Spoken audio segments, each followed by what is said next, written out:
Bismillahirrahmanirrahim. Assalamualaikum warahmatullahi wabarakatuh. Waalaikumsalam warahmatullahi wabarakatuh. Hamdan katsiran thayyiban mubarakan fih kama yuhibbullah wa yarda. Asyhadu an la ilaha illallah wa asyhadu anna Muhammadan abduhu wa rasuluh.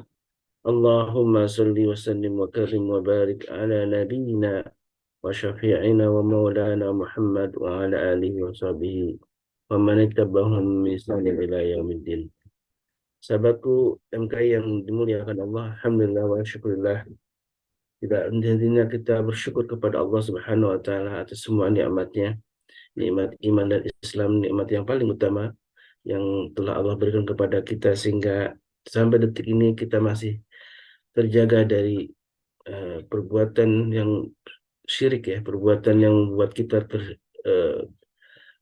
keluar dari Islam, dan kenikmatan inilah yang membuat kita masih bisa bersama-sama di majlis ini, majlis ilmu yang setiap Sabtu pagi insya Allah kita akan kembali eh, menjalankan salah satu sunnah dari Nabi kita alaihi salatu wassalam, yaitu untuk menegakkan ruqyah syar'iyah yang alhamdulillah wa syukurillah di sampai saat ini ruqyah syariah sudah mulai banyak dikenal oleh kita kaum muslimin dan mulai sadar betapa kekuatan Al-Quranul Karim tidak bisa dilawan, bahwa Al-Quranul Karim itulah yang disebutkan dalam surat Al-Isra, wa a'udzubillahi minasyaitonir rajim, bismillahirrahmanirrahim, wa nunazzilu minal qur'ani ma huwa syifaa'un wa rahmatun lil mu'minin, bahwa Al-Quran itu adalah syifa, sebagai rahmat dan syifa, itu penyembuh dari segala penyakit, untuk baik penyakit batin maupun penyakit rohani, penyakit jasmani maupun penyakit rohani, dan itu hanya bisa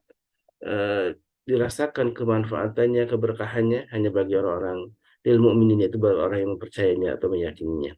Sahabatku yang dimuliakan Allah, salawat dan salam tentu senantiasa kita curahkan kepada baginda Nabi kita alaihi salatu wassalam beserta keluarganya, para sahabatnya, dan juga kita, mudah-mudahan umat di akhir zaman ini termasuk yang selalu dirindukan oleh Rasulullah SAW. Rasulullah dalam sabdanya menyebutkan bahwa kita adalah saudara-saudaranya, saudara-saudara yang dirindukan oleh Rasulullah. Dan ketika bertanya para sahabat, bukan kami juga saudaramu ya Rasulullah? Rasulullah menjawab, bukan, kalian adalah sahabatku. Sedangkan ada yang disebut dengan saudaraku, yaitu mereka yang tidak pernah bertemu dengan aku, tapi mereka mempercayai aku, meyakini aku, beriman kepadaku, dan mereka menjalankan sunnah-sunnahku. Itulah sahabatku yang dimuliakan Allah, mudah-mudahan kita dapat status yang mulia ini, yaitu saudara-saudara Rasulullah yang dirindukannya.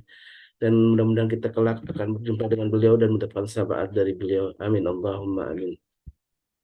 Sahabatku Majelis Keluarga Indonesia yang dimuliakan Allah, di pagi ini kali kita kembali akan mengkaji sebuah tema penting yang berseri-seri sudah disampaikan oleh guru kita Ustaz Al-Mudhafari tentang sihir ya.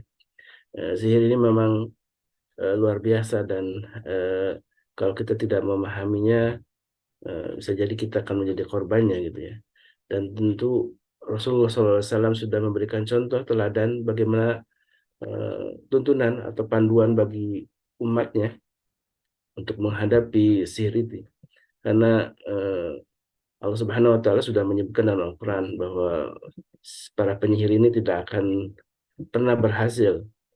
Eh, dan di dalam berbagai ayat juga disebutkan bahwa hanya Allah lah yang bisa menjaga kita semua dari berbagai macam kejahatan dari kalangan bangsa jin maupun kalangan bangsa manusia, yaitu salah satu para penyihir itu. Karena para penyihir biasanya dapat order dari orang-orang yang dendam, orang yang dengki gitu ya. Kemudian para penyihir inilah yang berkolaborasi dengan bangsa jin jahat ya, yang kemudian mengirimkan berbagai macam eh, keburukan ya, dari mulai kejahatan yang membuat eh, korbannya sakit gitu ya sampai meninggal. Dan itu banyak kejadian yang sudah kita saksikan ya. Bukan hal yang rahasia lagi bahwa kita banyak orang-orang yang tiba-tiba sakit dan secara medis sudah ketahui apa penyakitnya gitu ya. Ada juga yang kita saksikan juga di berbagai media massa gitu ya, orang yang sakit menahun sampai tidak bisa disembuhkan gitu ya. oleh tidak bisa diobati oleh para dokter, dan dokter sampai bingung kenapa penyakit ini bisa muncul, dan bahkan ada yang sampai diuji lab gitu ya, dilihat ada benda-benda aneh di dalam tubuhnya gitu, dari mulai paku, benda-benda tajam gitu yang ada di dalam perutnya. Dan itulah bukan hal yang mustahil, karena memang itulah yang Allah berikan kemampuan dari bangsa jin ini untuk bisa melakukan memindahkan sesuatu yang jasad yang apa keras itu kepada eh, ke tempat lain, dan itulah memang salah satu yang Allah berikan kemampuan kepada bangsa jin. Dan mudah-mudahan dengan mengikuti kajian Ustaz Sahal ini, kita makin paham betapa sebenarnya banyak sekali cara-cara yang sudah Allah turunkan ya, dengan melalui sunnah dari Nabi kita Sallallahu Alaihi Wasallam, bagaimana kita menghadapi kejahatan ini. Dan tadi beberapa ayat yang disampaikan, yang kita dengar ya, tartil merotal dari yang di yang dimulai sebagai pembukaan dari kajian ini, yaitu surat Al-Baqarah di akhir-akhir ayat di halaman terakhir ini, menjadi salah satu sunnah dari Nabi kita Alaihissalam, dari mulai ayat yang amanah Rasul sampai ada juga yang mengatakan dari walillahi eh, sampai kepada terakhir. Kemudian itulah salah satu dari upaya kita untuk ketika membaca Al-Quranul Karim, di dua ayat terakhir dalam surah Al-Baqarah ini menjadi salah satu benteng bagi kita untuk terjaga dari berbagai macam kejahatan. Dan ini biasanya ketika kita disunahkan untuk dibaca di malam hari ketika mau tidur, eh, dan itu dirutinkan dibaca, dan sebagaimana dijanjikan dalam sabda Nabi SAW, maka Allah akan menjaganya hingga di pagi hari gitu ya. Allah akan mencukupkannya. Dalam hadis lain disebutkan Allah akan mencukupkannya sampai di pagi hari. Salah satu penafsiran dari para ulama, mencukupkannya itu adalah ketika kita biasa tahajud, maka eh, pahalanya sudah mendapatkan pahala tahajud itu, walaupun di malam itu kita tidak terbangun gitu karena alasan mungkin kecapean dan lain sebagainya. Tapi Allah dengan merutinkan kita membaca dua ayat terakhir dalam surah Al-Baqarah ini, maka Allah telah mencukupkan pahalanya. Alhamdulillah wa syukurillah. Dan alhamdulillah guru kita sudah hadir, Ustaz Sa'al Mudhafari. Bagaimana kabarnya, Ustaz? Alhamdulillah Ustazi. Alhamdulillah wa syukurillah. Dan sahabatku, mungkin jamaah sudah melihat ya apa yang sudah di-share oleh Ustaz Sahal ya di dalam grup, bagaimana beliau memvideokan salah satu penemuan ya, tapi bukan penemuan harta karun ya Ustaz ya. Penemuan buhul itu ya, penemuan buhul yang memang itulah salah satu media atau alat bagi bangsa jin eh, untuk bisa mencelakai korbannya atau targetnya ya. Dan buhul-buhul ini memang kalau di kita ada yang ditanam, ada yang digantung gitu ya istilahnya ya, al-mu'allaq, ada yang istilahnya sihir dengan metode madkun ya, yaitu ditanam dalam tanah, dan itu eh, kayak sinyal gitu Ustaz ya. Jadi bangsa jin itu kalau nggak ada sinyal nggak bisa nyampe ke kita gitu ya. Allah alam itu gimana? Bisa memang sebuah mekanisme atau metode yang mereka biasa lakukan dengan adanya buhul. Dan ketika kita lihat dalam sirah Nabi kita, Rasulullah SAW pun ketika disihir ada buhul-buhul yang ditanam dalam sumur ya. Dan inilah insya Allah akan dijelaskan oleh Ustaz Sahal bagaimana sebenarnya buhul ini, dan bagaimana kita cara memusnahkan buhul sehingga bagi para korban itu yang mungkin di zaman sekarang ini ada yang juga pernah mengalaminya, dan alhamdulillah ya, mudah-mudahan Allah selalu jaga kita ya. Baik jamaah yang dimuliakan Allah, pada Tuhan masykur Ustaz Sahal untuk memulai kajinya. Bismillahirrahmanirrahim. Assalamualaikum warahmatullahi Waalaikumsalam warahmatullahi wabarakatuh. wabarakatuh. Alhamdulillah nahmaduhu wa nasta'inuhu wa nastaghfiruhu wa natubu ilaih. Wa na'udzu billahi min shururi anfusina wa min sayyiati a'malina. May yahdihillahu fala mudhillalah wa may yudlilhu fala hadiyalah. Asyhadu an la ilaha illallah wa anna Muhammadan abduhu wa rasuluhu la nabiyya wa la rasula ba'dah amma ba'd. Inna asdaqal hadis kitabullah wa khairal hadi hadi Muhammadin sallallahu alaihi wasallam وشر الأمور محدثاتها وكل محدثات بدعة وكل بدعة ضلالة وكل ضلالة في النار. أيها الإخوان والأخوات في الله rahimani wa rahimakumullah. Jamaah Majelis Keluarga Indonesia yang dimuliakan Allah Subhanahu wa taala. Tentunya pagi ini kita berjumpa atas izin Allah dan atas nikmat-nikmat yang Allah berikan kepada kita semua. Sampai detik ini masih kita bisa rasakan. Berapa banyak orang-orang di luar sana yang mereka banyak mendapatkan nikmat namun lalai dalam mensyukuri nikmat tersebut. Karena memang Allah ingatkan dengan kalimat qalila ma tashkurun. Sedikit sekali hamba-hamba Allah yang bersyukur kepada Allah Subhanahu wa taala. Saya ingin mengajak kepada seluruh jamaah agar kita tidak lalai bersyukur kepada Allah, dan dari banyaknya nikmat yang Allah berikan kepada kita semua, mari kita awali perjumpaan kita dengan mengucapkan kalimat yang pantas terucap dengan lisan kita, yakni ucapan Alhamdulillah. Salawat dan taslim juga kita sampaikan kepada Muhammad Rasulullah Sallallahu Alaihi Wasallam, insan yang mulia yang dimuliakan oleh yang Maha Mulia. Rasulullah Sallallahu Alaihi Wasallam tentu menjadi acuan kita bersama, tentu menjadi contoh bagi kita, tentu menjadi sebagai sosok yang sangat luar biasa untuk kita semua, yang kita harus jadikan sumber contoh ibadah di dalam kehidupan kita bersama. Kalau kita lihat dan kita amalkan saat ini banyak ibadah, tapi ketika kita rujuk dengan contoh Rasulullah, apakah Rasulullah mencontohkan ini, apakah Rasulullah melakukan ini, kita juga harus meniru bagaimana kehidupan Nabi Muhammad SAW. Sebagaimana ketika kita sholat, Rasulullah juga ingatkan dalam hadis sahih yang mulia, "Shallu kama ra'aitumuni usolli." Sholatlah kalian sebagaimana aku melaksanakan sholat. Artinya sholat saja kita harus ikutin bagaimana Rasulullah SAW melakukan sholat, apalagi perkara yang lain.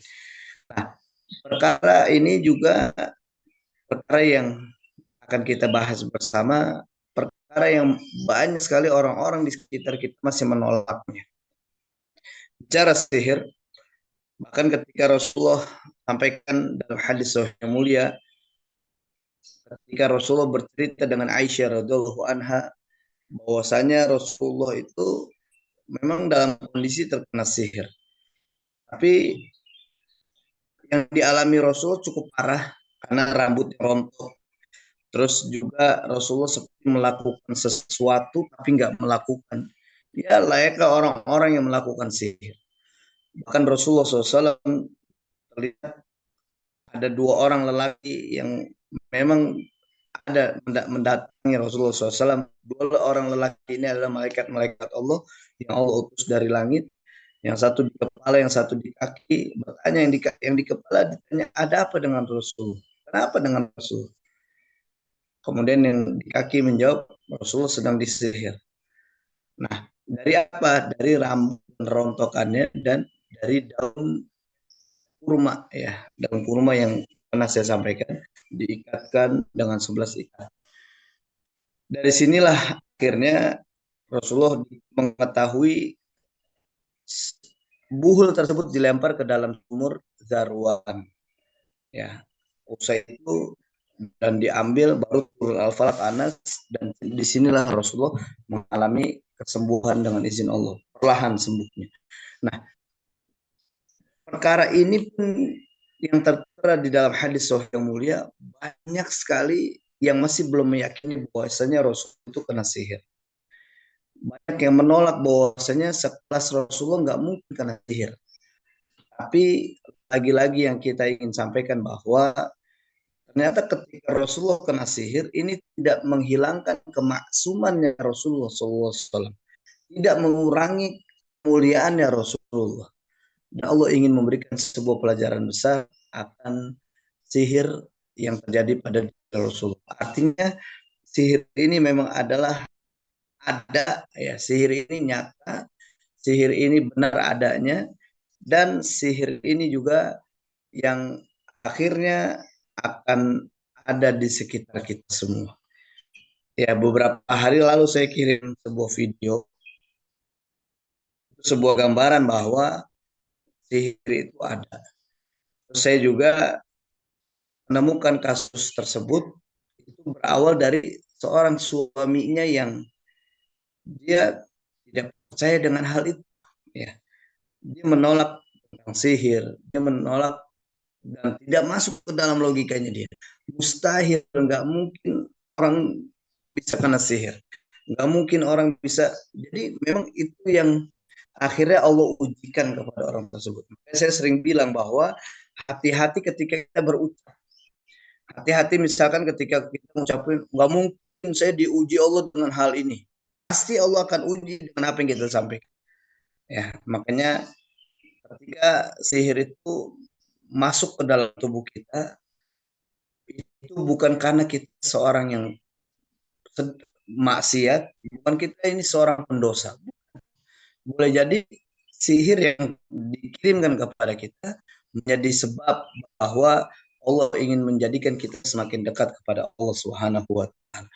Nah, kejadian sihir salah satu intinya, salah satu tujuannya adalah di surah Al-Baqarah 102, wattaba'u ma tatlu syayatinu ala mulki Sulaiman wa ma kafara Sulaiman walakinna syayatina kafaru yu'allimuna an-nasa sihr wa ma yu'allimani min ahadin hatta yaqula innama nahnu fitnatun fala takfur fayata'allamuna minhuma ma yufarriquna bihi bainal mar'i wa zawji.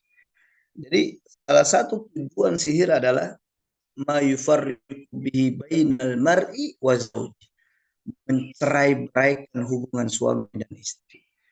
Ya.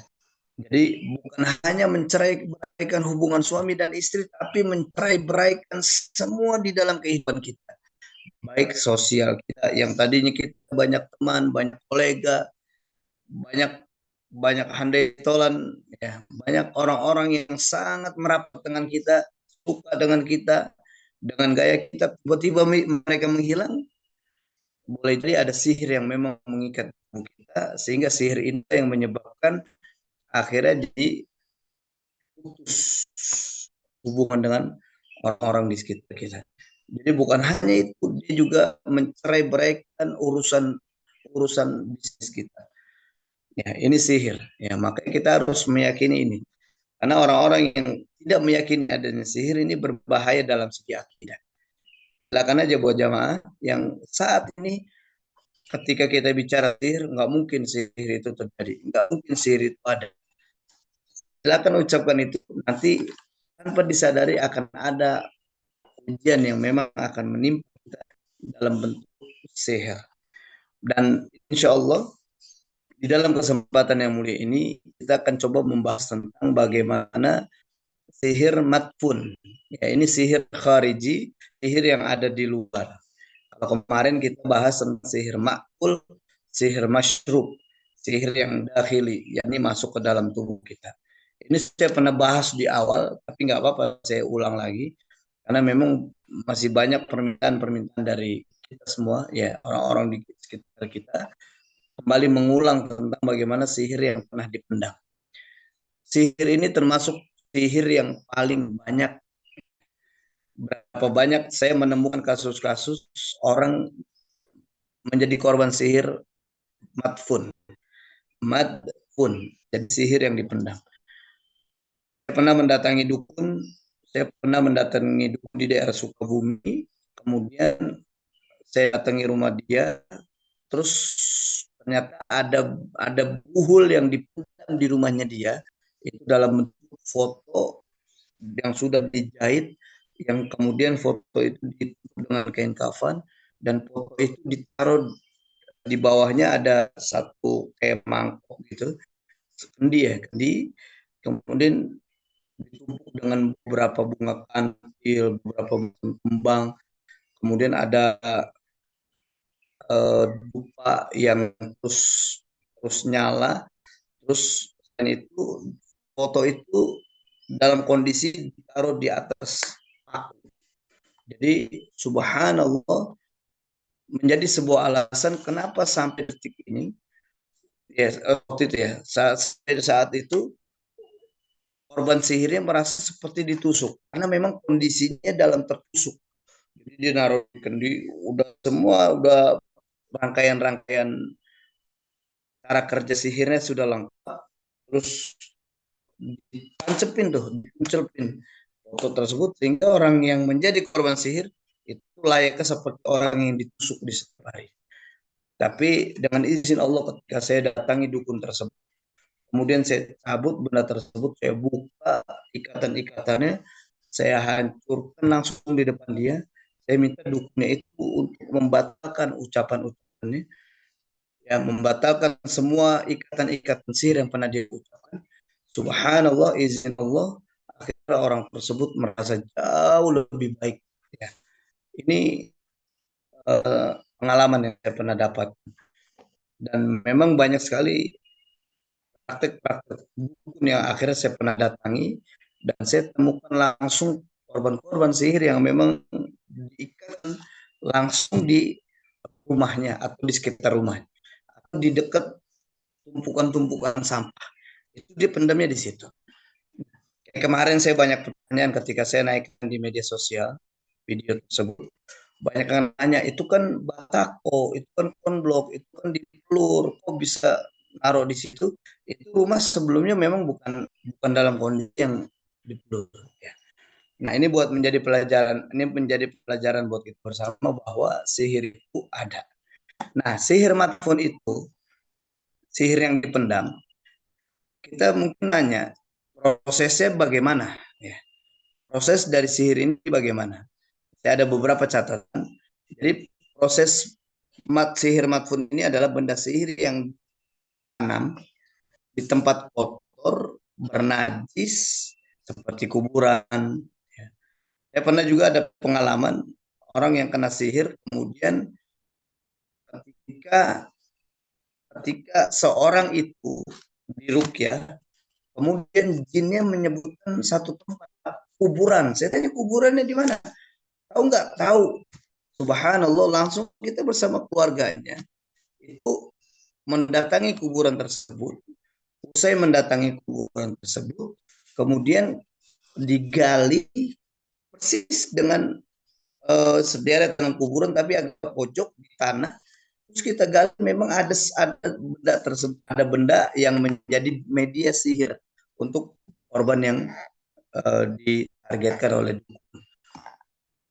Memang di antara mereka yang mencari benda-benda, meletakkan media sihir itu atau tanamnya media sihir itu di sekitar kuburan, tempat bernajis, ya, tempat bernajis, terus tempat-tempat kotor, ke tempat-tempat sampah, terus kayak ada sumur tua yang dia melempar ke dalam sumur. Bahkan banyak juga yang mereka melemparnya ke dasar lautan, ada ya. Mungkin pernah lihat video-video ada penyelam-penyelam yang sampai dasar laut dia menemukan ada benda-benda yang diikat, benda-benda yang akhirnya didapati ternyata itu adalah media sihir. Jadi buat jamaah yang kalau menemukan benda yang diikat, dilibat sampai pakai tali, terus dengan tulisan-tulisan Arab, dan itu punya ikatan-ikatan yang cukup banyak, saya saranin gunting ikatan itu sampai putus, hancurkan benda tersebut. Tentunya kita baca doa dulu sebelum kita melakukan itu.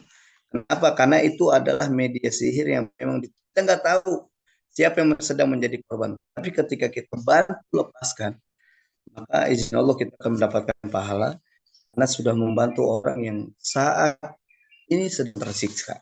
Dan sering sekali ya, makanya kalau kita lewat reruntuhan bangunan, itu biasanya ada ayam yang diikatkan dalam kondisi mati, terus itu ada benda sihir, ada media-media sihir yang diikatkan juga biasanya. Ya, bukan hanya ayam, kadang anjing. Ya. Juga banyak sekali teman-teman di lapangan menemukan kasus-kasus seperti itu. Nah, sihir matfun ini benda sihir yang ditanam di tempat kotor, tempat bernajis, sampah, terus kuburan, sumur tua, atau reruntuhan, atau bahkan bisa diletakkan di dekat rumah oleh rumah yang dihuni korban sihir. Bisa aja. Makanya saya ditanya, Ustaz, bagaimana cara saya mendapatkan benda sihir itu? Nah, perlu kita tahu bahwa buhul itu ada dua. ada buhul dakhili, yakni yang ada di dalam, ada buhul khariji, buhul yang di luar. Dan kita merasakan bahwasanya kok nggak sudah saya masih sakit terus. Boleh jadi memang ada buhul yang belum kita temukan. Buhul ini ada di luar tubuh kita. Nah, ini mesti dicari. Bagaimana carinya? Ketika kita ada di rumah kita keliling aja, kita bacakan ayat-ayat Quran dan kita niatkan, kita mohon sama Allah, ya Allah berikan petunjuk buhul sihir yang ada di rumah ini. Jadi memang harus niat sama Allah, minta ditunjukkan buhul sihir. Ya. Kemudian pada saat kita ada di rumah, kita keluar rumah, itu kita keliling rumah tuh, kita kelilingin rumah sambil baca ayat Quran dengan niat pembatal sihir, dengan niat menemukan jejak sihir, dengan niat Allah berikan petunjuk buhul sihir. Baca Al-Quran, Al-Fatihah, ayat kursi, Al-Ikhlas, Al-Falaq, An-Nas. Boleh ditambah kalau jamaah mau catat ayatnya. Boleh ditambah surah Al-An'am ayat 103. La tudrikuhul absar wa huwa yudrikul absar wa huwa latiful khabir. Itu bisa kita baca. Al-An'am ayat 103. Bentar saya bukakan ayat Quran. Kita buktikan. Ya, Al-An'am ayat 103. La tudrikuhul absar wa huwa yudrikul absar wa huwa latiful khabir. Jadi lebih kurang artinya la tudrikuhul absar, tidak dicapai oleh penglihatan mata. Karena memang buhul yang kita sedang cari tidak dicapai oleh penglihatan mata. Kasat mata kita nggak bisa langsung nemuin. Kalau bukan Allah yang memberikan petunjuk itu. Wa huwa yudrikul absar. Wa huwa yudrikul absar, sedang dia dapat melihat segala penglihatan itu. Wa huwa latiful khabir. Dan dialah yang maha halus, maha teliti. Jadi memang kita nggak ada satu yang bisa lihat dengan kasat mata, tapi mohon sama Allah, la tudrikul absar wa huwa yudrikul absar wa huwa latiful khabir. Ya. Baca ini bisa juga baca nanti di surah Al-Baqarah 148. Kita sambil keliling. Kalau kita rasakan ada satu tempat yang panas, yang nggak nyaman, di situ gali, coba gali. Ya, saya sering begitu dengan jamaah saya. Ustaz, ada satu titik yang gimana kalau saya baca Quran di situ panas sekali. Saya bilang gali. Nah, biasanya ada satu atau benda-benda yang nanti akan ditemukan. Atau baca di surah Al-Baqarah ayat 148. Walikulli wijhatun huwa muwalliha fastabiqul khairat. Tapi baca yang di akhirnya. Ayyama takunu ya'ti bikumullahu jami'a innallaha ala kulli syai'in qadir. Ya. Catat ya. Surah Al-Baqarah 148. Kita buka. Ini karena banyak pertanyaan. Efek saya menaikkan video kemarin, banyak sekali cara mendapatkannya gimana.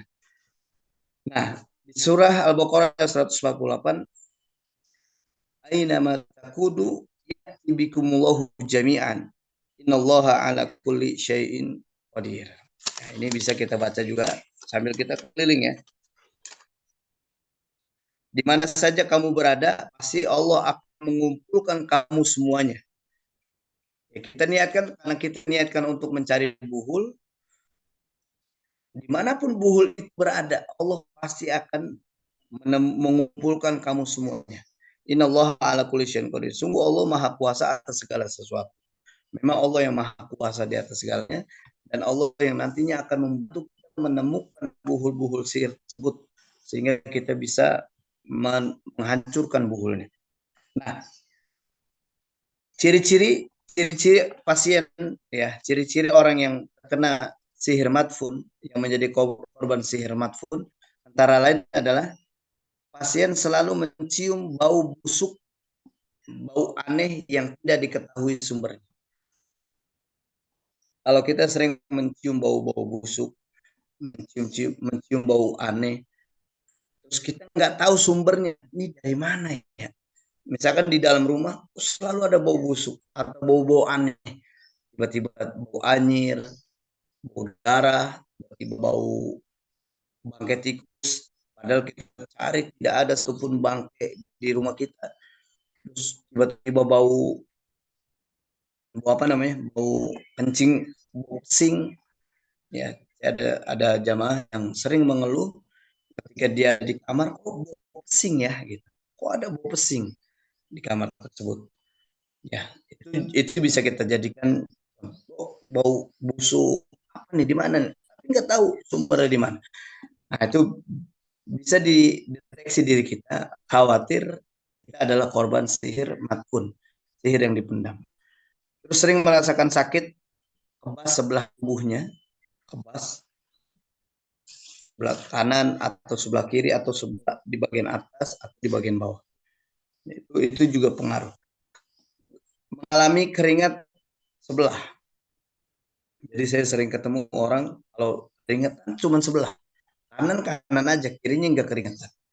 Nah, itu kita ambil kesimpulan bisa jadi ada sihir matfun, sihir yang dipendam yang dialami oleh beliau. Terus selalu mimpinya lihat kuburan, ya, lihat kuburan, terus ada tempat sampah, ya, sebagaimana buhul itu dipendam. Nanti ketika kita lihat kuburan boleh jadi memang ada buhul yang ditanam di kuburan. Itu ngaruh. Terus ada tempat sampah, kita mimpinya sering lihat tempat sampah di sekitar rumah kita ya. Itu patut dicurigain tuh. Nanti pada saat kita mimpi itu, minta sama Allah, ya Allah perlihatkan buhul. Temukan buhul yang sampai detik ini mengikat saya. Keliling aja dibacakan tempat tersebut. Misalkan mimpi di tempat sampah, bacakan aja di sampingnya. Kalau memang berasa sesuatu, sambil ucapkan surah Al-An'am ayat 103 tadi, la tudrikul absor wa huwa yudrikul absor wa huwa latiful khabir. Ainama takunu ya'ti bikullahu jami'a. Innallaha ala kulli syai'in qadir. Bacakan ayat itu sambil mohon sama Allah. Allah tunjukkan semuanya, tapi izin Allah nanti akan ketemu. Izin Allah ya. Terus mimpi di runtuhan, sering mimpi ketemu orang yang sudah meninggal dunia, ya, dan sebagainya. Terus mimpi melihat tengkorak, tulang kerangka manusia dan hantu macam-macam. Ada kuntilanak, biang, pocong, itu hantu. Terus macam-macam ya, macam-macam hantu yang kita lihat. Nah, menariknya adalah orang-orang yang mendapatkan atau menjadi korban sihir matfun, dia tiba-tiba nggak suka ikan lele. Ada nggak di sini yang nggak doain ikan lele? Makanya ada di akun Facebook saya ada yang nanya, Ustaz, saya sama sekali nggak suka ikan lele, saya jijik ngeliatnya Ustaz. Terus saya bilang nggak ada salahnya, coba deteksi diri, barangkali ada yang ganggu. Nggak suka ikan lele, ya coba aja. Ya, ada orang yang nggak suka ikan lele, kayak bentuknya nggak banget, mau makannya juga nggak tegel, ya, gimana gitu. Tapi pasti coba aja. Barangkali tidak sukaan kita kepada ikan lele. Kenapa ikan lele? Ternyata ikan lele ini ikan yang juga tidak dimakan oleh orang-orang Syiah. Jadi orang-orang Syiah itu melarang kaumnya makan ikan lele. Kenapa? Karena pada saat kata mereka nih, kata orang-orang Syiah, karena pada saat Ali bin Abi Thalib, ya, Ali bin Abi Thalib mendatangi ikan-ikan, kemudian hanya ikan lele yang cuek dengan Ali bin Abi Thalib dan meninggalkan Ali bin Abi Thalib. Subhanallah. Kenapa ikan lele? Karena memang ikan lele ini di kalangan dukun itu bisa dijadikan medianya juga. Salah satu ikan yang tidak bisa dijadikan media sama mereka. Makanya ikan lele itu buat orang-orang yang kena sihir jadi obat. Ya, selain omeganya tinggi, itu menjadi obat bagi mereka yang menjadi korban sihir matfun. Makanya buat jamaah yang mau coba ikan lele, kita sama Allah, ya Allah, dengan izinmu saya makan ikan lele ini, boleh jadi ada buhul yang tertanam di dalam tubuh, terikat di dalam tubuh. sembuhkan dengan izin. Jadi ikan lele itu membantu juga tuh buat ngobatin sihir, ya. Makanya banyak orang-orang yang memilih dia punya usaha ternak lele, bukan ke situ sih sebenarnya. Dan terkadang merasa terganggu dengan aromanya. Jadi dengan nyium aromanya aja udah nggak suka, muntah. Terus merasa pusing di bagian belakang kepala. Di sini ya. Siapa yang sering merasa pusing di bagian kepala bagian belakang, atau dia di bagian kening bersamaan dengan di kedua mata. Jadi kalau udah keningnya sakit, ini kedua matanya juga sakit di sini berat. Jadi kalau di sini sama di sini, ya. Maka pada saat saya kemarin bakar benda tersebut, ya, benda sihir yang saya share di videonya di grup. Pada saat saya bakar itu langsung istri dari korban itu langsung sakit di kening dan kedua matanya langsung sakit, terus di kepalanya seperti ditusuk. Padahal saya sedang bakar itu. Ini perlu diperhatikan juga buat jamaah bahwa ketika kita menemukan benda sihir, ya, benda sihir atau bukul sihir, kemudian ada warna merahnya di benda tersebut.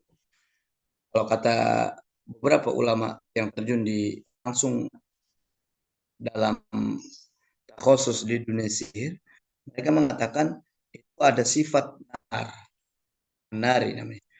Jadi sifat nar ini api, kalau merah itu jalurnya api, jangan dibakar karena justru makin aktif. Jadi jangan langsung dibakar, justru malah makin aktif. Jadi memang direndam dulu, dibacakan ayat Quran dulu, diniatkan batal sihir dulu, seperti itu ya. Jadi kepala bagian belakang sakit sama di kening dan langsung sekaligus di dekat kedua matanya. Dari sini ya. Ini ke sini. Terus biasanya matanya kabur, bukan matanya kabur.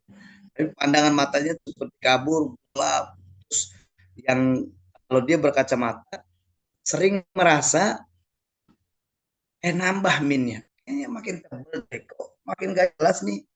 Dia berasa kayak makin nambah minnya. Saya punya seorang yang pernah saya temukan. Padahal dia min 5 awalnya. Tapi ketika dia menjadi korban sihir, dia merasa kayak min 13. Dia pakai kacamata min 13, tapi tetap masih kurang. Ada apa nih? Dia juga takut ini silinder, takut dia ada tambah lagi yang lainnya. Tapi subhanallah, usai diruqyah, justru malah dia pakai kacamata yang sebelumnya itu jauh lebih nyaman. Ya, karena memang di ukuran. Kemudian biasanya orang-orang yang kena sihir matfun yang dipendam, ini korban sihir matfun, ini sering merasa fobia tanpa sebab. Dengar suara ambulan tiba-tiba takut, ya.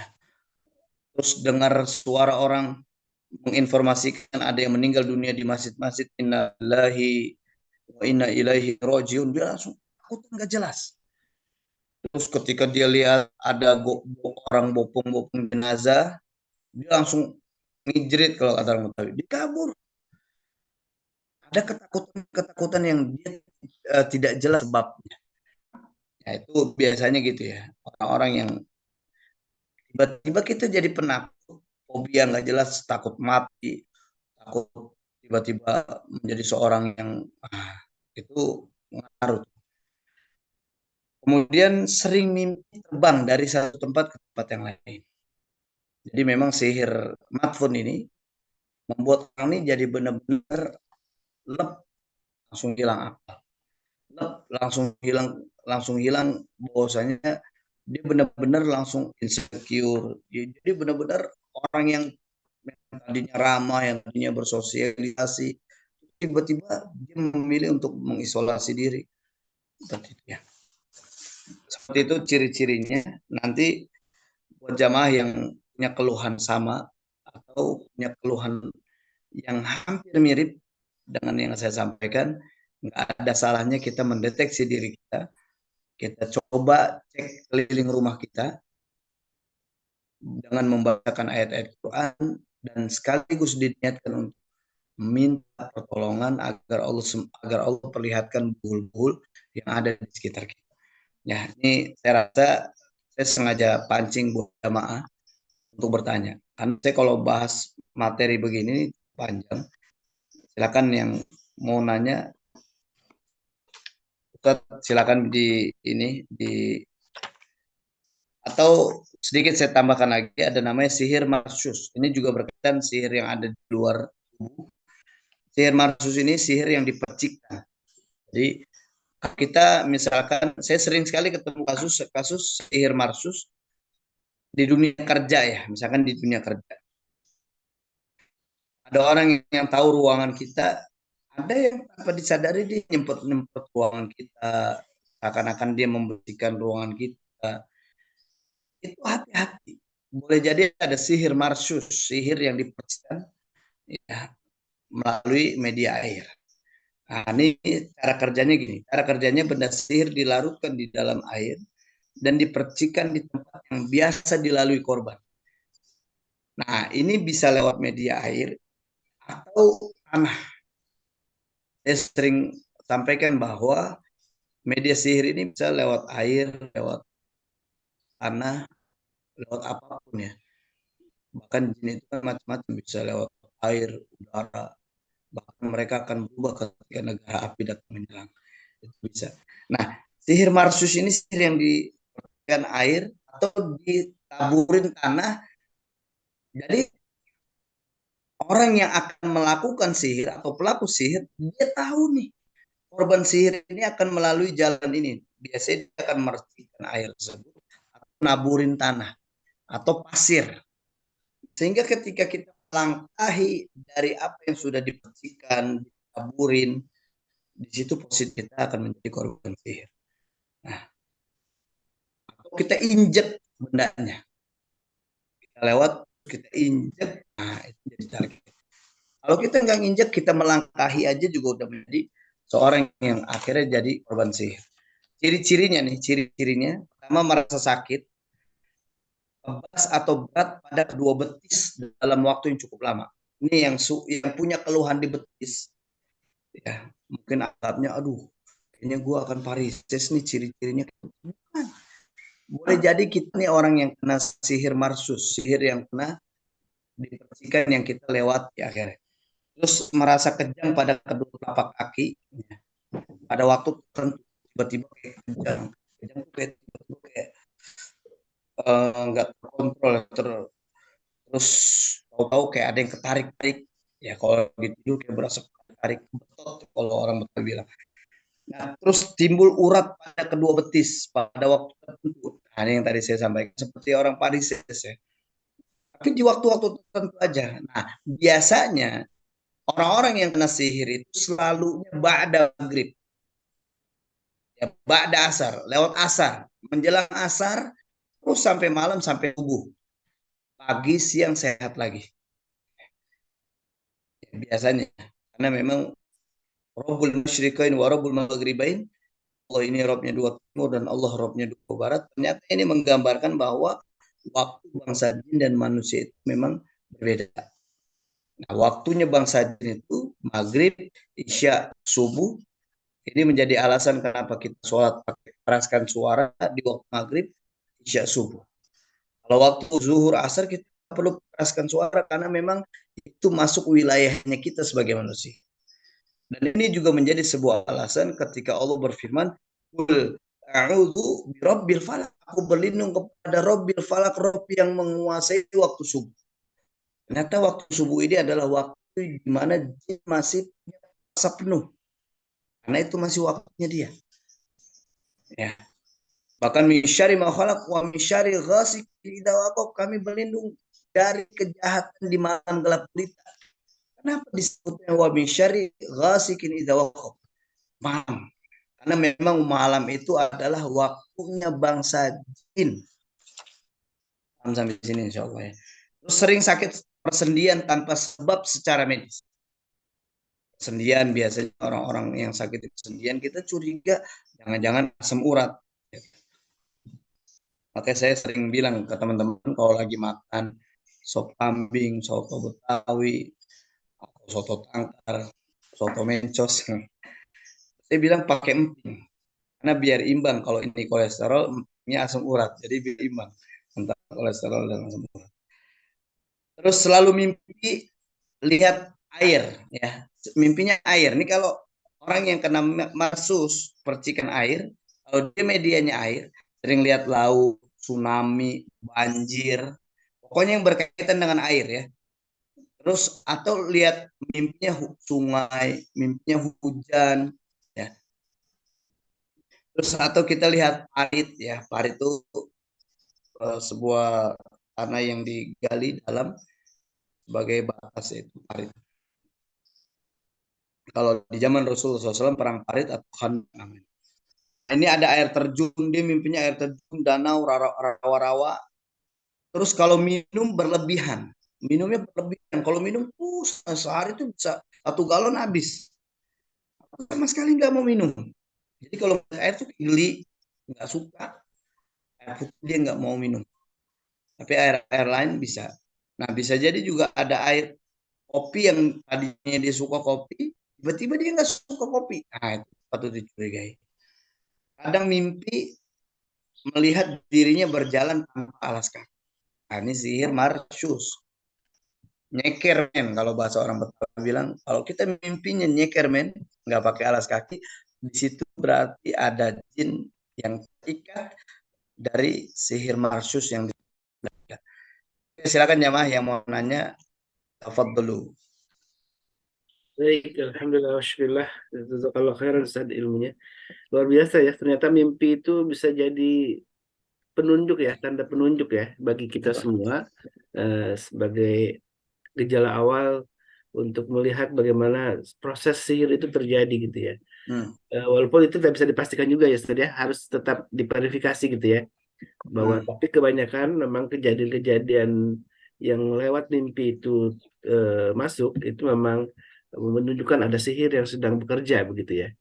Baik jamaah yang dimuliakan Allah, silakan yang ingin bertanya. Barangkali tadi malam ada yang bermimpi gitu. Jadi bisa jadi kemudian jangan memastikan dulu, tapi ini menjadi bahan diskusi bagi kita dan tentu ada gejala-gejala lain yang seperti disebutkan oleh Ustadz tadi ya, orang-orang yang terkena sihir tadi. Baik, ada yang ingin ditanyakan? Silakan.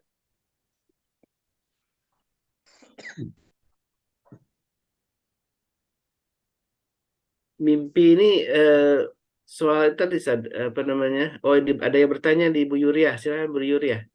Tafadholi Bu Yuria. Assalamualaikum Ustaz. Waalaikumsalam warahmatullahi wabarakatuh. Ini Ustaz mau tanya, kalau kita mau melakukan pengecekan sihir yang ditanam gitu ya Ustaz ya.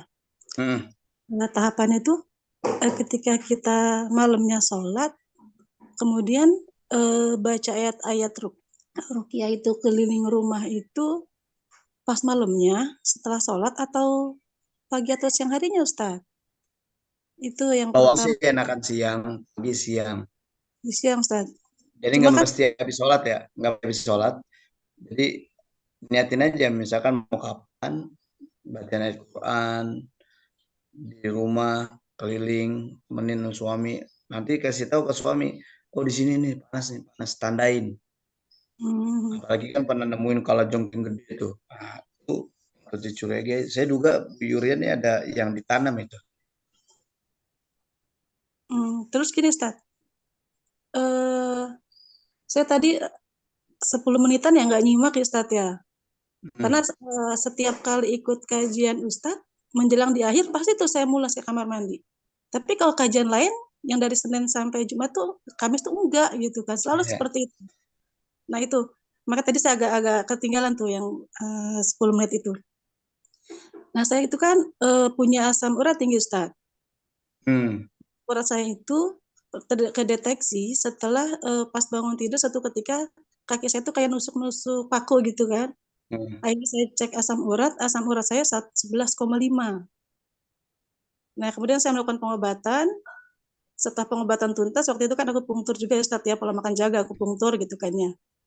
Nah, pas dicek lagi asam urat tetap 11,5. Tapi alhamdulillah sampai saat ini dengan asam urat yang setinggi itu saya jalan masih bisa alhamdulillah gitu, walaupun yang melakukan akupunktur ke saya itu baru saya beliau bilang pasien yang asam urat 11,5 bisa jalan normal gitu kan. Karena yang lain kan biasanya pincang gitu ya Ustaz ya. Sampai hari ini alhamdulillah saya normal gitu kan ya. Nah, Rutin makan emping, Bu. ya Ustaz, Rutin makan emping. itu enggak Ustaz. Ya Itu makan rutinin. itu enggak Rutinin. alhamdulillah gitu. Nah, Obat cuma itu. kalau misalnya apa itu pengaruh itu juga gitu kan ya. Bisa Walau jadi. walau Bisa jadi. walau Jadi bisa jadi kan Bu Yuria itu kan kasusnya lumayan unik ya. Ya banyak, bisa jadi barengan. Jadi ada sihir muzawat. Sihir muzawat ini sihir yang digabungkan, ya. Sihir yang digabungkan mulai dari sihir marsus. Nah, itu masuk ciri-ciri sihir marsus, sihir yang dipercikan air. Jadi ketika kita melewati tempat tersebut kita kena. Dan juga sihir yang memang ditanam. Sihir ditanam ini sihir yang sengaja ada yang menanamnya di sekitar situ, dan Yuri ini adalah korban itu. Jadi kadang gini, kalau kita mendeteksi kita, misalkan kita sakit saat ini, terus sakitnya nggak kunjung sembuh, diobatin bukan makin sakit, bukan makin sehat, masih ada sakitnya. Nah itu nggak ada salahnya kita mendeteksi diri. Boleh jadi memang ada sesuatu yang di luar medis, gitu kan. Nah, apalagi asam urat, gua pegang di bagian-bagian persendian yang dirasakan kayak gimana. Karena salah satu ciri orang-orang yang kena sihir marsus adalah sakit persendian tanpa sebab, gitu ya, sakit persendian tanpa sebab. Makanya ketika sakit persendian tanpa sebab, di bagian-bagian sering tusuk paku di ruqyah, di bagian tersebut mengingatkan, ya Allah, jika memang ada benda sihir yang pernah saya injak atau saya pernah lalui, baik itu medianya air, baik itu medianya tanah, maka dengan izinmu tunjukkan buhulnya kepada hamba, ya Allah. La tudrikuhul absar wa huwa yudrikul absar wa huwa latiful khabir. Kita sama Allah dengan cara itu, nanti Allah akan perlihatkan izin Allah. Ya, dengan izin Allah. Seperti itu, Bu Yur. Mudah-mudahan Allah jaga kita semua ya, termasuk juga Bu Yuria, yang sekarang ini Beliau udah lama ini sampai berefek ke anak ya. Jadi maksudnya berjuang. cukup lama lah. Ada yang penasaran kayaknya. Mungkin dulunya ada yang suka terus ditolak kan, kita nggak tahu. Sekarang Ustaz. Afwan. Baik, jemaah yang Allah, silakan, ada yang lain? Bu, oke, Mas Rizky, silakan Mas Rizky. Assalamualaikum Ustaz. Iya, mau nanya. Assalamualaikum warahmatullahi wabarakatuh. Kalau susah tidur itu termasuk gejala sihir bukan Ustaz? Nah, terus bugul atau sihir pendam itu solusinya harus tetap diangkat apa ada solusi lain? Misalnya kan ada juga tuh di belakang rumah itu kan katanya ada bugul, tapi itu yang kepala kambing gitu. Kalau seandainya diangkat itu baunya banget gitu Ustaz. Apakah ada solusi lain apa harus diangkat Ustaz? Oke. Kalau susah tidur apakah sihir? Susah tidur itu bagian dari salah satu ciri orang kena sihir. Susah tidur. Tapi belum bisa dipastikan kalau itu adalah sihir. Karena gangguan jin juga masuk dalam ciri susah tidur itu juga masuk dalam ciri gangguan jin. Nah, kalau sihir yang dipendam, apa harus diangkat? Kalau kita temukan buhulnya harus diangkat untuk progres yang lebih baik yang kita rasakan. Kalau buhul itu tidak diangkat, nanti akan terus bersemayam dalam diri kita. Walaupun misalkan tapi ditemukan ada kepala kambing, apakah kepala kambing itu memang bagian dari si buhulnya, kan kita nggak tahu. Kalau memang sengaja ada orang yang naruh kepala kambing di pendem, walaupun itu bau banget, nggak apa-apa. Ini kan untuk kesehatan kita dengan izin Allah SWT. Ya, baik Ustaz, terima kasih. Ya, sama-sama. Silakan, yang lain. sihir ini memang ini saja karena terlalu banyak ragam caranya gitu ya. Saya pernah dapat sebuah kisah dari Ustadz Ahmad Sujadi, Ketua ARSI itu ya. Beliau Nah, pernah mengobati seorang pejabat tinggi yang ngurus tentang lalu lintas keuangan itu ya di Indonesia gitu. ya TK. WATK itu beliau cerita eh, apa namanya si pejabat itu ketika melewati pintu kantornya selalu kepingsan San. Selalu pingsan gitu dan memang selalu berulang-ulang ketika melewati. Jadi kalau melewati pintu yang lain nggak apa-apa, tapi ketika masuk ke kantor ke ruangan dan melewati pintu itu langsung kemudian sempoyongan dan langsung pingsan. Itu yang dialami oleh pasiennya Ustaz Ahmad Junaidi ya. Luar biasa itu memang ada buhul-buhul yang kemudian dicari buhulnya yang menjadi eh, semacam apa ya? Buhul itu untuk kode gitu ya Ustaz ya. Kode untuk Ya, memanggil buhul itu sebuah sinyal sinyal ya. untuk berkaitan. Nah, ini perlu diperhatikan juga, bukan hanya buhul sebenarnya yang harus diperhatikan, tapi lintasan sihir melalui lintasan sebelum masuk ke orang. Jadi kalau kita misalkan lihat petir itu dia nggak akan langsung ke rumah kita kalau di situ ada penangkal petirnya. Jadi memang penangkal petir ini kan lintasan untuk petir tersebut supaya tidak mengenakan rumah kita. Nah, sihir pun sama, dia ada lintasan sihir namanya. Misalkan contoh kita di rumah kita ada patung bernyawa, ya patung-patung bernyawa, Hmm. ada lukisan-lukisan bernyawa yang kita letakkan, atau memang kita letakkan foto keluarga besar. Coba itu dilepas atau dibalik dan itu dibacakan ayat Quran dengan niat suruh pembatal sihir. Boleh jadi benda-benda itu adalah lintasan sihir sampai akhirnya kepada buhul sihir tersebut. Ya, ya. Ya, kalau kita pasang wifi, nah dia bisa jadi routernya tuh. Routernya terus nanti sampai nyampe wifi itu punya sinyal untuk kita. Nah, itu yang coba kita atasin. Makanya nggak hanya buhulnya kita cari, tapi perlu kita perhatikan lintasan sihir itu. Boleh Hmm. jadi memang lintasan itulah yang akhirnya membuat buhul itu kuat. Ya, ya. Itu lintasan itu tempat bersarangnya bangsa jin gitu ya, Sad ya.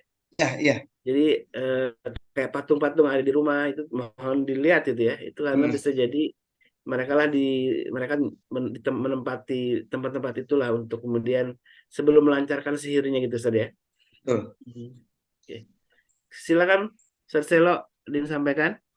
Masya Allah. Assalamualaikum warahmatullahi wabarakatuh. Wassalamualaikum warahmatullahi wabarakatuh. Sahal, Masya Allah. Alhamdulillah, mau ini Ustadz Khalis mau mengajak jamaah semuanya. Kita bergerak bareng, jadi insya Allah Ustadz Sahal akan membuat tips per bagian lah ya, tutorial gitu, kayak seperti misalnya kalau kena sihir apa yang mesti dilakukan dan bagaimana kita tahu bahwa kita kena sihir gitu misalnya, dan bagaimana kita menangkal sihir itu. Misalnya seperti ini kan lagi tahun politik nih, kita mau bikin tips tutorial supaya pemilih tidak bingung ketika di dalam kotak pilihan misalnya. Kan menarik tuh. Terus menarik juga pilihan ada tutorial bagaimana ketika menjadi panitia penyelenggara pemilu kita dibebaskan dari sihir. Karena ini lagi tahun politik ya. Ini kalau bicara politik. Juga kalau bicara keluarga, suami juga begitu, istri juga begitu, para pekerja juga begitu, juga demikian untuk anak-anak. Jadi ada tips yang terkategorisasi nanti untuk setiap bidang. Semoga ini bisa dibantu ya, jamaah semuanya bantu sebarkan. Tipsnya pendek-pendek, nggak sampai 10 menit insya Allah. Jadi nanti berguna tuh buat diri kita, buat keluarga, juga buat society kita insya Allah. Gitu Ustadz Khalis. Masya Allah, ini ide menarik nih. Luar biasa, bisa tayangan segera ini. Nantikan di channel. Insya Allah. Ini Ustadz Sahal luar biasa channelnya ya, sudah banyak dikunjungi dan silakan untuk menyebarluaskan, ini bagian dari kebaikan kita juga, menyebarluaskan ilmu ruqyah yang disampaikan Ustadz Sahal. Dan silakan selain rekaman ini yang di-share ke teman-temannya, sahabatnya, kerabatnya, juga di channel Ustadz Sahal ya. Silakan juga dikunjungi, di-subscribe gitu ya. Dan banyak sekali ilmu-ilmu yang beliau sampaikan, dan mudah-mudahan ini bermanfaat untuk kita semua. Salah satunya tentang sihir ini, karena beliau sangat concern dengan ruqyah syariah, terutama di sihir ya, yang memang banyak sekali pasien-pasien beliau yang datang ke rumahnya atau dikunjungi, memang gejala atau memang gangguannya luar biasa ya, karena berasal dari sihir. Dan sihir tentu butuh waktu yang cukup untuk bisa menuntaskannya ya. Selain tadi yang diajarkan oleh Ustadz Sahal, wajib diketemukan ininya buhulnya, karena itu sebuah kode untuk bisa mendatangkan bangsa jin, kemudian mengirimkan serangannya gitu ya. Dan tentu jangan lupa juga untuk tutup penjagaannya. Artinya bagi yang belum terkena ini jangan tenang-tenang saja gitu ya. Kita harus terus merutinkan zikir pagi dan petang, kemudian rutin bersedekah. Ini juga menjadi penjagaan bagi kita semua untuk terhindar dari berbagai macam keburukan dari makhluk Allah, yaitu salah satunya dari bangsa jin dan juga orang-orang jahat dari kalangan dari kalangan dukun ya. Dan Allah Subhanahu wa taala tentu akan menjaga bagi orang-orang yang senantiasa menjadikan rumahnya sebagai penuh dengan cahaya Quran gitu ya. Selalu dibacakan Quran, kemudian tempat untuk sholat sunnah dan berbagai macam kegiatan ibadah lainnya. Karena itulah rumah yang terjaga dan dirahmati Allah Subhanahu wa taala, dan rumah yang selalu diperdengarkan ayat-ayat suci Al-Qur'an. Baik, sebagai penutup Ustaz, barangkali ada yang menjadi closing statement ya, yang bisa kita ambil hikmahnya dari pemaparan atau tema kali ini. Jamaah yang dimuliakan Allah Subhanahu wa taala, bersama bahwasanya sihir itu ada dan terus ada sampai yaumul kiamah. Karena perkara sihir adalah perkara yang disebutkan di dalam Al-Quran dan di dalam hadis-hadis sahih yang mulia. Artinya ketika kita meyakini sihir itu ada, tapi kita nggak perlu khawatir karena sihir itu adalah sihir lemah dan kita akan menangkan sihir. Tentunya yang kita harus pahami bersama bahwasanya setan tidak akan bisa mengalahkan kita ketika kita senantiasa beriman dan bertawakal kepada Allah. Setan akan terus mengganggu kita dan kita sering lupa kalau setan mengganggu kita.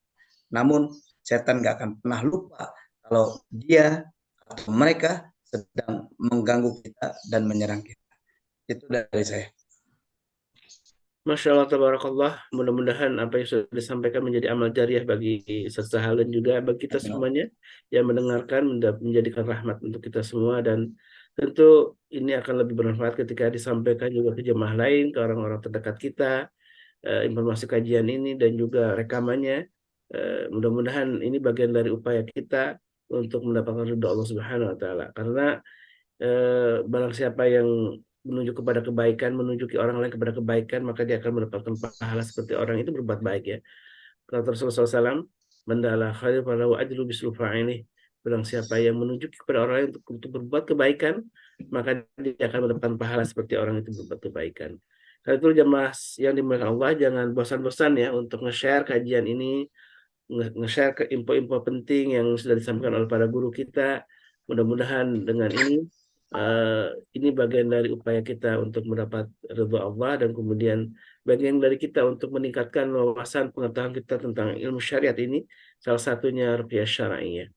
Baik jamaah yang dimuliakan Allah, mari tutup kajian ini. Dan sebelum tutup saya ingatkan kembali ya, insya Allah di pekan depan tanggal 2 September ini ada hajatan besar ya dari MKI, yaitu khitanan massal, yang kemudian ada juga beberapa kegiatan lain, dimulai dengan tablik akbar ya, seperti yang di-share, dilihat di poster ini. Ada Maulid Nabi bersama, ada juga bakti sosial untuk kaum yatim duafa gitu, kemudian juga ada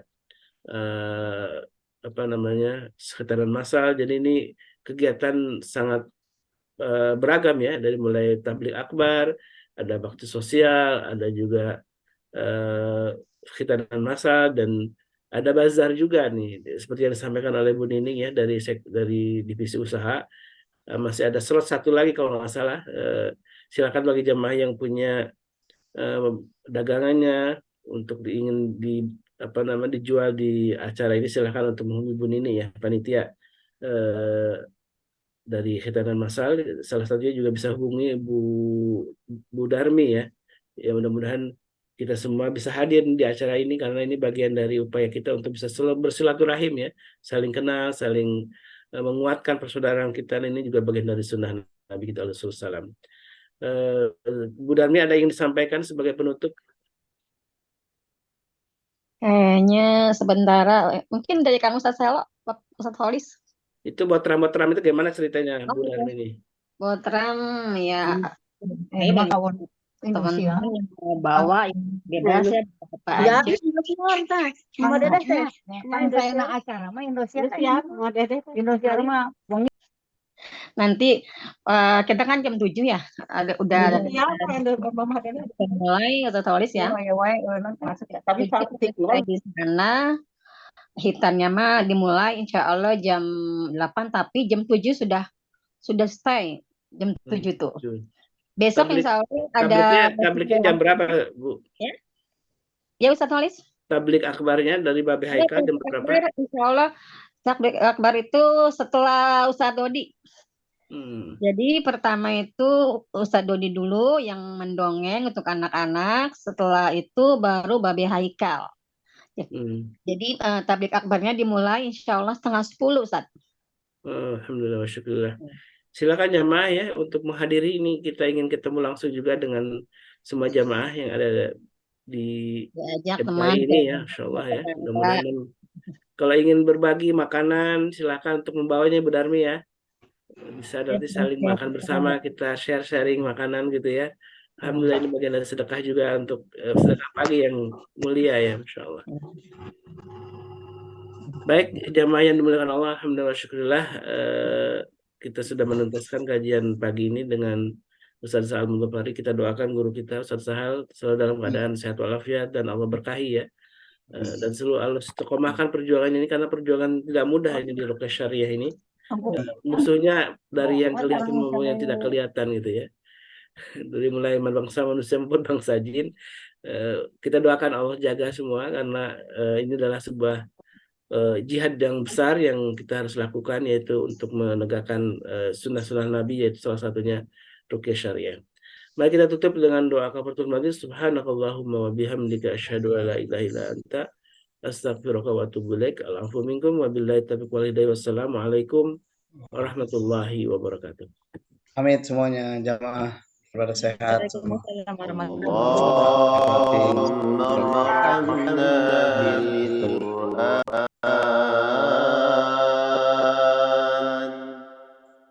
واجعله لنا إماما ونورا وهدى ورحمة.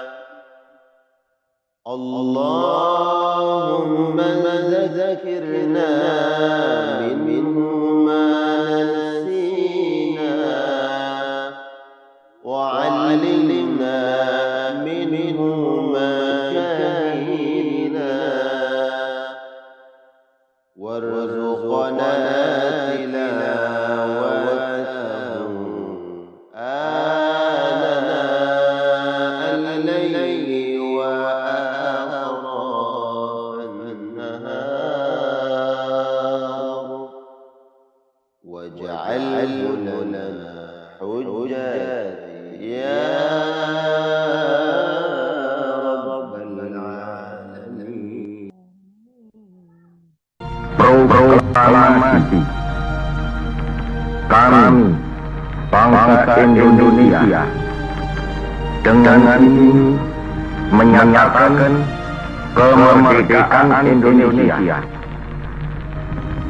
Hal-hal yang mengenai pemindahan kekuasaan dan lain-lain diselenggarakan dengan cara bersama dan dalam tempo yang sesingkat-singkatnya. Jakarta, 17 Agustus 1945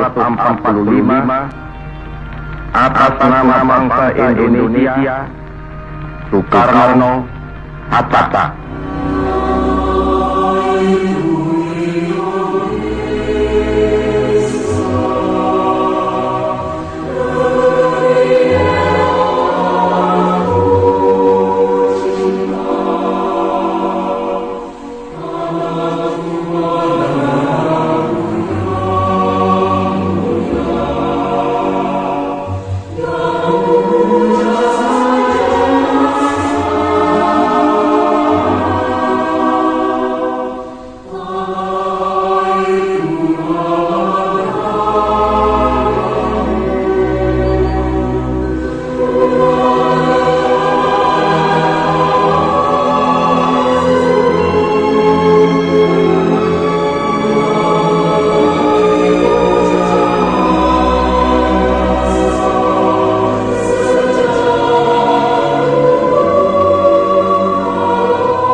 Inilah tugas kami menyelenggarakan acara-acara hari ini. Semoga berkenan di hati Anda merdeka.